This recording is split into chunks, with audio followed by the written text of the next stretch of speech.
नमस्कार साथियों, स्वागत है आप सभी का हमारे YouTube चैनल स्मार्ट स्टडी 101 पर एंड मैं हूं दिव्या वर्मा।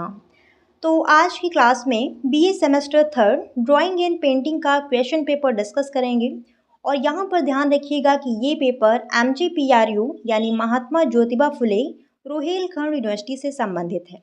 अगर आप किसी दूसरी यूनिवर्सिटी से हैं तो अपने पेपर का टाइटल एक बार जरूर मैच कीजिएगा। इसका टाइटल है history of Indian sculpture art Pala to Pandya and Nayaka period. अगर आपके पेपर का टाइटल सेम है यानी सिलेबस सेम है तो ये वीडियो आपके लिए भी महत्वपूर्ण है।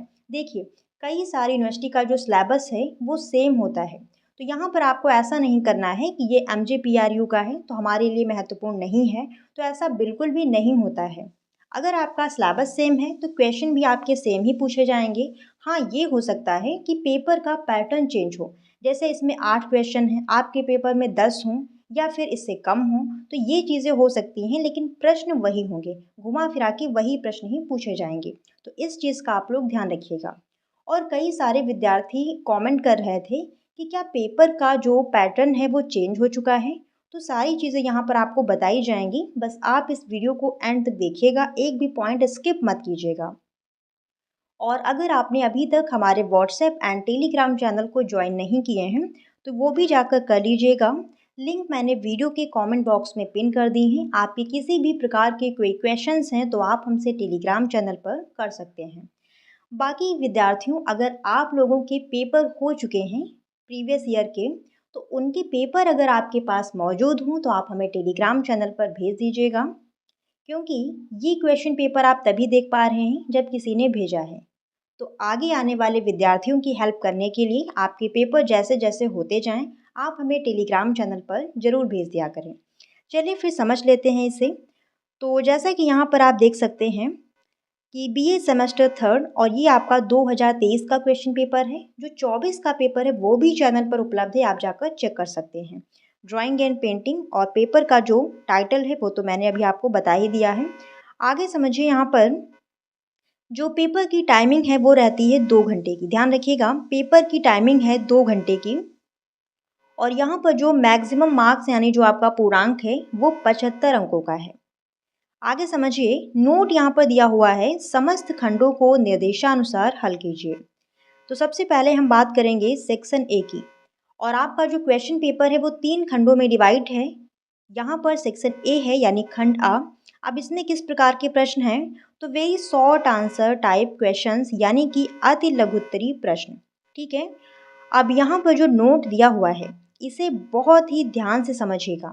देखिए, क्वेश्चन पेपर में जो आपके नोट दिए होते हैं ये आपको अच्छे से ही पढ़ने हैं।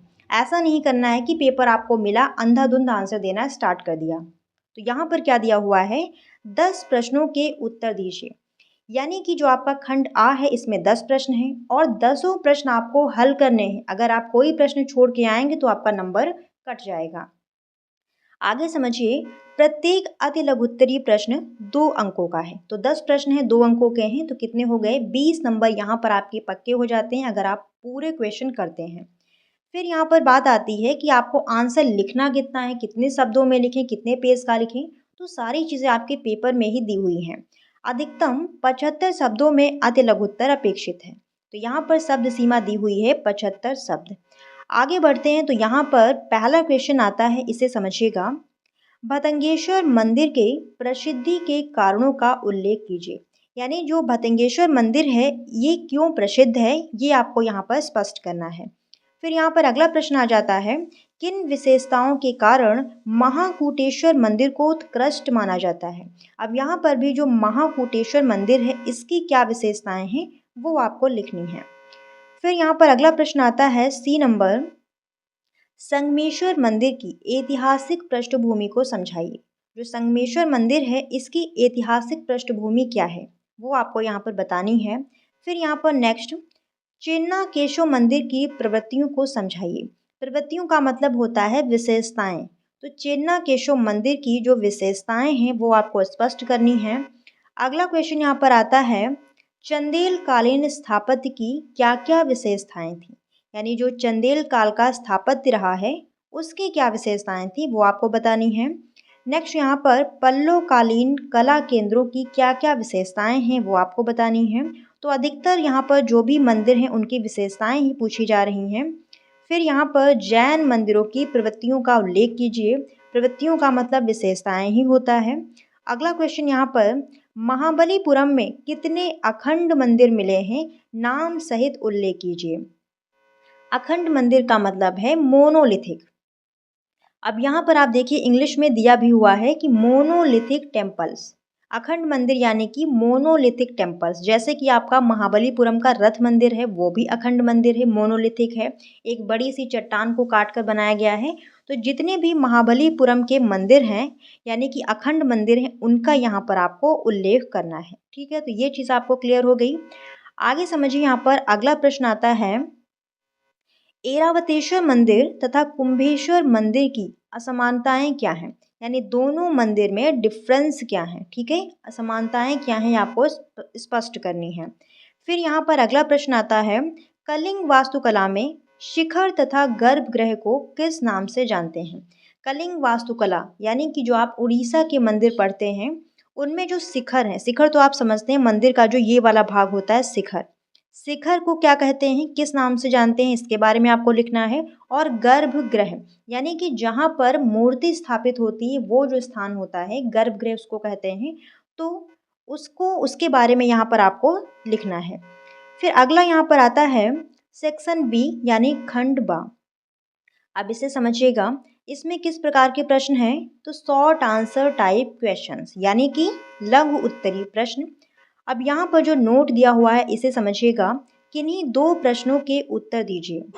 तो जो आपका खंड बा है इसमें 4 प्रश्न हैं और चारों प्रश्नों में से जो आपको 2 प्रश्न बहुत अच्छे तरीके से आते हैं, एक बार आपको सारे क्वेश्चन पढ़ लेने हैं। चारों क्वेश्चन पढ़ लीजिएगा, जो क्वेश्चन आपको बहुत अच्छे तरीके से आता हो उसको ही एक्सप्लेन कीजिएगा। ठीक है, और प्रत्येक लघुत्तर 15 अंकों का, यानी 2 आंसर यहाँ पर आप लिखेंगे तो आपको 30 नंबर यहाँ पर पक्के हो जाएंगे।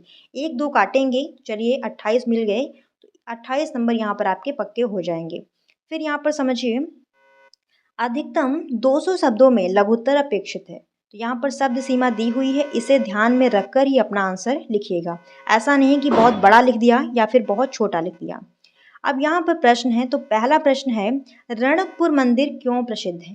रणकपुर राजस्थान के जो मंदिर हैं इनकी क्या विशेषताएं हैं, किस लिए प्रसिद्ध हैं, और इन मंदिरों के बारे में आपको पढ़ाया भी गया है, वीडियो चैनल पर उपलब्ध है, आप जाकर देख सकते हैं। फिर अगला क्वेश्चन यहाँ पर है 3 नंबर, गुप्त काल को स्वर्ण काल क्यों कहा जाता है। ये बहुत ही महत्वपूर्ण प्रश्न है, कई बार पूछा भी गया है और इसके बारे में भी आपको बताया गया है। वर्णन कीजिए, यानी जो गुप्त काल है उसको स्वर्ण काल किस लिए कहा जाता है आपको एक्सप्लेन करना है। फिर यहाँ पर समझिए अगला क्वेश्चन है 4th नंबर, बेसर शैली का उत्कृष्ट उदाहरण देते हुए इसके विकास की प्रक्रिया को समझाइए। मैंने आपको मंदिर निर्माण की तीनों शैलियाँ पढ़ाई हैं, द्रविड़, नागर और बेसर। तो ये मंदिर निर्माण की एक शैली है बेसर शैली। बेसर शैली का उत्कृष्ट उदाहरण यानी कि इस शैली का जो सर्वश्रेष्ठ मंदिर है उसका उदाहरण देते हुए इसके विकास की प्रक्रिया को समझाइए। फिर यहाँ पर अगला प्रश्न आता है 5 नंबर, चोलकालीन वास्तुकला और मूर्तिकला पर लेख लिखिए। तो चोल काल की जो वास्तुकला है और जो मूर्तिकला है इसके बारे में आपको विधिवत लिखना है। और नेक्स्ट यहाँ पर सेक्शन सी या फिर खंड सा। अब इसमें कैसे प्रश्न हैं, तो लॉन्ग आंसर टाइप क्वेश्चंस यानी कि दीर्घ उत्तरीय प्रश्न या फिर विस्तृत प्रश्न। अब यहाँ पर जो नोट दिया हुआ है इसे ध्यान से समझिएगा, केवल एक प्रश्न का उत्तर दीजिए। तो यहाँ पर कुल 3 प्रश्न हैं और 3 प्रश्नों में से केवल एक ही प्रश्न आपको हल करना है। दीर्घ उत्तरीय प्रश्न 25 अंकों का है और एक प्रश्न जो आप लिखेंगे वो 25 अंकों का है। अधिकतम 800 शब्दों में दीर्घ उत्तर अपेक्षित है। तो यहाँ पर जो शब्द सीमा दी हुई है इसे ध्यान में रखकर ही अपना आंसर लिखिएगा। तो 800 शब्दों में जो आपको दीर्घ उत्तर लिखना है उसकी शब्द सीमा यहाँ पर दी हुई है। फिर यहाँ पर पहला प्रश्न आता है, सोलंकी राजवंशों के इतिहास व स्थापत्य निर्माण की प्रक्रिया को समझाइए। तो जो सोलंकी राजवंश था इसका क्या इतिहास रहा है और इन्होंने स्थापत्य में क्या क्या काम करवाया है, ये सारी चीज़ें आपको लिखनी है। फिर अगला क्वेश्चन है यहाँ पर 7 नंबर, बृहदेश्वर एवं ऐरावतेश्वर मंदिर की तुलनात्मक विवेचना कीजिए। तो यहाँ पर दो मंदिर दिए हुए हैं, पहला है बृहदेश्वर मंदिर और दूसरा है ऐरावतेश्वर मंदिर। तो तुलनात्मक विवेचना का मतलब होता है कि दोनों में क्या समानताएं हैं, क्या असमानताएं हैं, यानी क्या डिफरेंसेस हैं, सारी चीज़ें यहाँ पर आपको लिखनी हैं। फिर आखिरी प्रश्न यहाँ पर दिया हुआ है 8 नंबर, सल्तनत कालीन वास्तुकला के सौंदर्य की विस्तृत विवेचना कीजिए। जो सल्तनत काल है इसमें जो वास्तुकला में काम हुआ है उसके बारे में यहाँ पर आपको लिखना है। तो यहाँ पर आपके जो सारे प्रश्न थे समाप्त होते हैं। और मैंने आपको शुरुआत में बताया था कि कुछ विद्यार्थी पूछ रहे हैं कि क्या पेपर का पैटर्न चेंज हो गया है, तो आपने पूरा पेपर यहाँ पर देख लिया।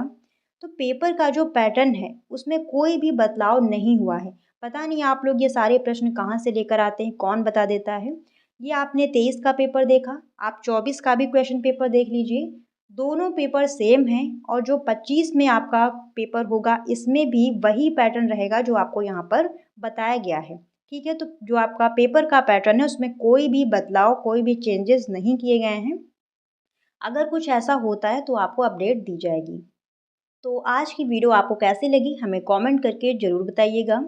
वीडियो पसंद आई हो तो प्लीज़ दोस्तों वीडियो को लाइक शेयर कीजिएगा, चैनल पर नए हों तो सब्सक्राइब भी कर लीजिएगा। मिलते हैं नेक्स्ट क्लास में, तब तक के लिए धन्यवाद साथियों, जय हिंद।